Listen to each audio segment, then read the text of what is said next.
Bismillahirrahmanirrahim. Assalamu alaikum dear students. Today my lecture is on green functions problem. Previous video में हमने define किया था कि green function को कैसे कंस्ट्रक्ट किया जाता है। इस वीडियो में हम डिस्कस करेंगे कि ग्रीन फंक्शंस कैसे फाइंड करते हैं डिफरेंशियल इक्वेशन से। Find green function associated with the problem u double prime x plus lambda u of x is equal to 0 with boundary conditions u prime 0 is equal to 0, u of 2 is equal to 0। यहाँ हमने क्या करना है, इस differential equation से green functions find करना है, construct करना है। सबसे पहली बात है कि हमने सबसे पहले ये देखना है कि ये जो डिफरेंशियल इक्वेशन है ये एस एल होनी चाहिए, इन स्टर्म लियोविली डिफरेंशियल इक्वेशन होनी चाहिए। ताकि यहाँ से हमने पी ऑफ एक्स भी देखना है और क्यू ऑफ एक्स भी देखना है और आर ऑफ एक्स भी देखना है। तो we rewrite the differential equation as S L form, यानी यू डबल प्राइम को हम लिख सकते हैं यू प्राइम का whole prime, U double prime हो जाएगा। यू प्राइम का कोफिशिएंट यहाँ कोई भी नहीं है, इट मीन यानी 1 है, कुछ नहीं है तो 1 समझ लें। तो पी ऑफ एक्स आपका 1 हो जाएगा plus lambda into 1 of U is equal to 0, यानी लेमडा का साथ 1 है, इसका मतलब है हमारा आर ऑफ एक्स भी 1 हो जाएगा। क्यू ऑफ एक्स की हमें यहाँ ज़रूरत नहीं होती इसलिए वहाँ उन्होंने कंपेयर नहीं किया, लेकिन यहाँ क्यू ऑफ एक्स 0 है।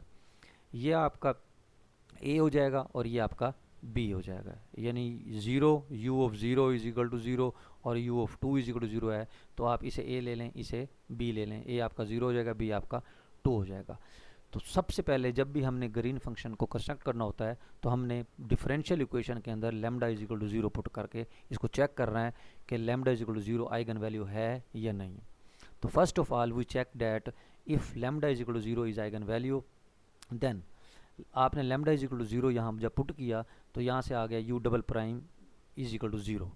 तो U double prime is equal to 0 आया तो आपका यहाँ देखें, यहाँ आप देखें इसमें क्यू ऑफ एक्स भी 0 है, आपका जो एल ऑपरेटर बनता है वो आपका यू डबल प्राइम बनेगा, यू डबल प्राइम।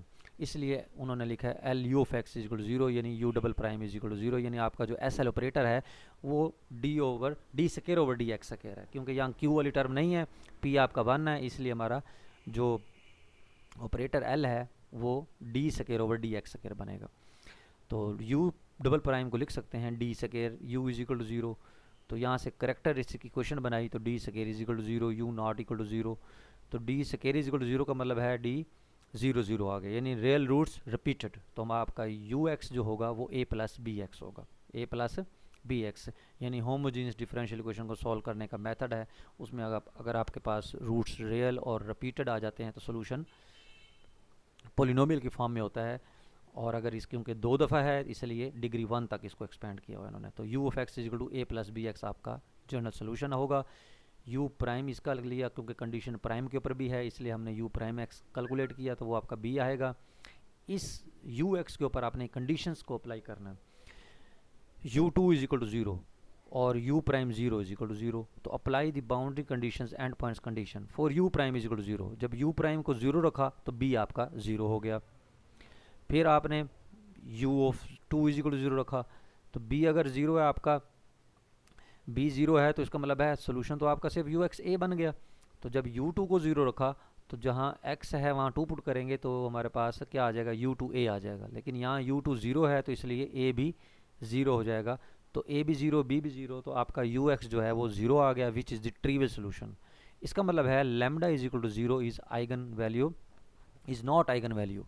यानी अगर हमारे पास किसी भी लैम्डा इज इक्वल टू 0 के क्रॉसपोर्डिंग सोल्यूशन ट्रिवियल आ जाता है, इसका मतलब है हमारी lambda is equal to 0 eigen value नहीं है। अगर नॉन ट्रिवियल सोल्यूशन आ जाए तब हमारे पास वो आइगन वैल्यू होती है। तो therefore we can attach Green function g of x xi satisfying the conditions L of g x xi is equal to delta x minus xi। और g प्राइम क्योंकि L हमारे पास जो है, L हमारे पास जो होगा वो D square over D X square है ऑपरेटर, और विद बाउंड्री कंडीशन, और ये बाउंड्री कंडीशंस को भी सेटिस्फाइड करेगा। तो हमारे पास u prime 0 is equal to 0 है, इसका मतलब है u की जगह आपने g पुट कर देना है तो ये बनेगा g prime 0 is equal to 0। और यहाँ है u2 इज इक्वल टू 0, इसका मतलब है g of 2 xi is equal to 0 such that, यानी ये कंडीशंस हैं। अब हम step wise step conditions apply करेंगे। पहली कंडीशन हमारे पास थी ग्रीन फंक्शन कंस्ट्रक्ट करने की g of x xi as a function of x satisfied the differential equation, यानी L of g is equal to zero. L क्योंकि हमारे पास एस एल ऑपरेटर है, वो हमारे पास था d square over D x square, तो यहाँ हमारे पास g double prime x is equal to zero बनेगा। तो यहाँ से जब हम इसको दो दफ़ा इंटीग्रेट करेंगे तो हमारे पास g of x xi हमारे पास क्या बनेगा, a plus B x. Over the interval हमारे पास 0 से लेकर 2 तक इंटरवल है, तो इस 0 और 2 इंटरवल के बिटवीन हमने एक पॉइंट एक्साई लिया, तो उसको सब इंटरवल में डिवाइड कर दिया, 0 से एक्साई एंड एक्साई से 2, एक्साई नॉट इंक्लूडेड, यानी इधर भी ओपन रखा इधर भी ओपन रखा। तो देयरफॉर हमारे पास जी ऑफ एक्स एक्साई जो बना वो बना ए प्लस बी एक्स, 0 से लेकर एक्साई तक, 0 शामिल होगा एक्साई शामिल नहीं होगा। और क्योंकि यहाँ ए भी लिया है, यहाँ आप चेंज ले लें, सी डी भी ले सकते हैं, यहाँ उन्होंने A1 और B1 कंसीडर कर लिया है, फंक्शन तो सेम रहेगा लेकिन इंटरवल डी चेंज हो गया, एक्साई से लेकर 2 तक, 2 शामिल है एक्साई शामिल नहीं है, तो हमारे पास ग्रीन फंक्शन फर्स्ट स्टेप में ये बना। अब हमने नेक्स्ट करना क्या है, हमने ए बी A1 और B1 की वैल्यूज़ कैलकुलेट करनी होती हैं, इसके लिए हमने कंडीशंस अप्लाई करनी है। दूसरी कंडीशन थी हमारे पास कि जो जी फंक्शन होगा वो सेटिस्फाइड करेगा एंड पॉइंट कंडीशंस को। अब पहली कंडीशन थी u prime 0 is equal to 0, लेकिन हमारे पास क्योंकि ग्रीन फंक्शन भी वो कंडीशन को सेटिस्फाइड करता है, इसलिए g prime 0 is equal to 0 हो जाएगा। तो g prime 0 is equal to 0 का मतलब है कि आप इस g का पहले डेरिवेटिव लें, तो a प्लस बी एक्स का जो डेरिवेटिव होगा वो बी एक्स का b आ जाएगा, a का 0, तो वो b आ गया हमारे पास, तो b इज इक्वल टू 0, यानी यहाँ से b इज इक्वल टू 0 हो गया। G2 is xi is equal to 0, यानी दूसरी कंडीशन हमारे पास थी U2 इज इक्वल टू 0, तो वो भी G फंक्शन उसको सेटिस्फाइड करेगा, तो वो बनेगा G2 is equal to 0। G2 का मतलब है कि x इज इक्वल टू कहाँ है, वो यहाँ है, x इज इक्वल टू 2, इसलिए ये फंक्शन कंसीडर किया। x इज इक्वल टू 0 था, वो यहाँ था, इसलिए ये वाला फंक्शन कंसीडर किया हुआ था।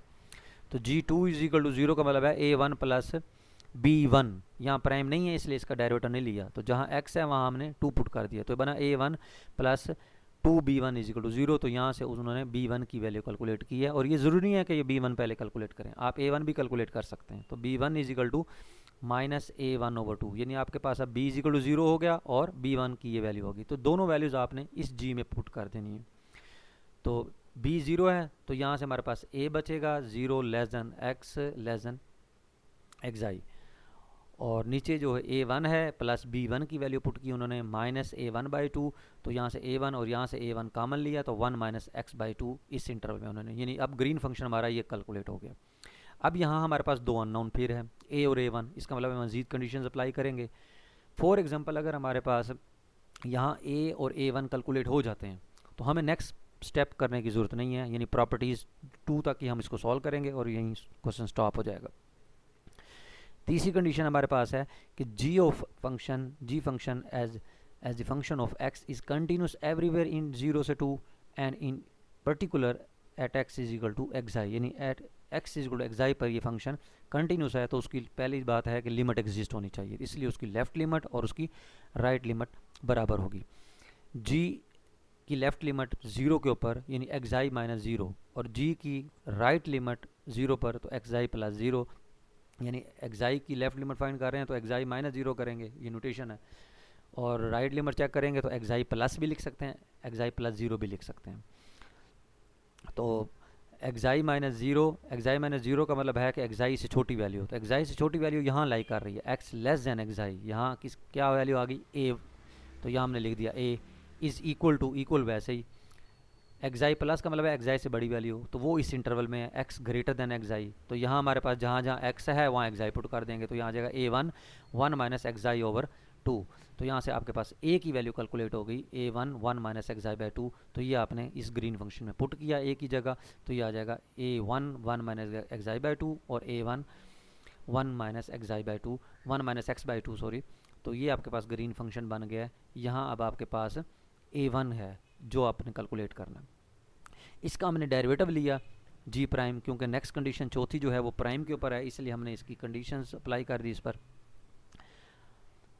तो जी प्राइम लिया, जी प्राइम में क्योंकि ये भी कांस्टेंट है ये भी कांस्टेंट है, तो ये 0 हो जाएगा, तो यहाँ 1/2 1 का 0 तो माइनस A1 हो जाएगा।